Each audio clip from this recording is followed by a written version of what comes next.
Yeah, I'm Lieutenant Col Vivek with 22 years of experience in the army, and I've joined USC 6 months back, and it's been a long tenure in the army, and I feel at home when I join USC because they have the same principle and values which they are following it out. This workshop is really amazing because, as the name says, servant leadership. It means a lot. We believe it had a different meaning, but when I came to this workshop, it opened my eyes and it actually makes us feel what we need to do and where we need to improve.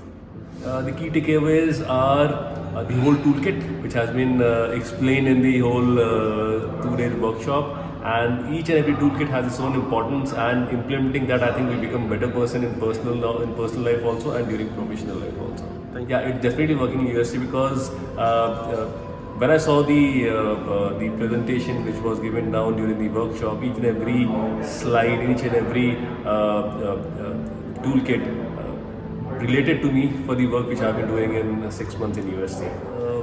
With the help of the learnings which we had for the last 2 days, I think it will help out me in both developing myself personally and also the team by implementing each and every session what we are taking down here.